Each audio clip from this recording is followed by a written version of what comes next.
Ako si Edgar Matubato, ako ay may reklamo. Ako ay DDS at si Digong rapi kong amo. Ako ay dating kakbo matagal ng panahon. Wala ng racket kung kaya lumilitaw ako ngayon. Ako po ay titistigo laban sa pamilya ni Duterte dito biro. Promise siya po ay marami nang napatay.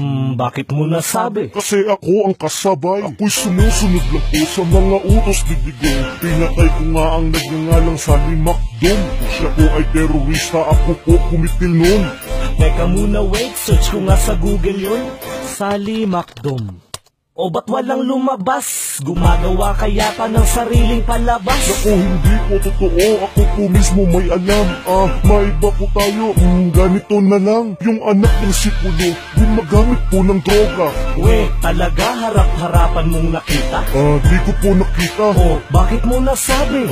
Narinig ko lang, namumula rin mata niya eh. Meron ka bang ebidensya? Wala po. At ni isang patunay? Wala po.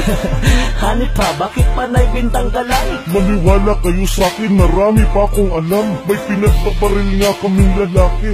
Tapos si Mayor Duterte ang huling dumali. Sinasabi ko to kasi ako'y nakukonsensya. Ilan kayo bumaril? Siguro po nasa 30. Wow, 30 kayo bumaril tapos hindi ba namatay? Tinatad ang bala tapos si Digong lang inantay. Ang hirap paniwalaan, sus maniniwala ba ko? Baka immortal binaril nyo Edgar Matubato. Basta ko kayo'y maniwala na lang. Sinong nagdala sa'yo sa korte? Di ko po alam. Pwede mo bang pangalanan?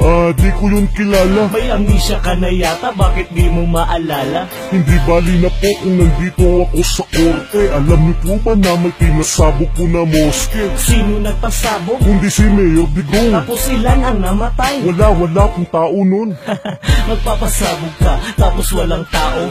Edgar Matubato, pinagloloko mo ba ko? Naku, hindi po. Tsaka meron pa kaming binaril. Richard King po ang pangalan niya sa Macdo na hotel. Kung namin siya tinuluyan at matagal na yun. Macdo tapos hotel, Edgar meron ba nun? Hay naku, ginagawa mo kaming tanga at mga bata. Sa tingin mo sa sinabi mo kami maniniwala? Tanga.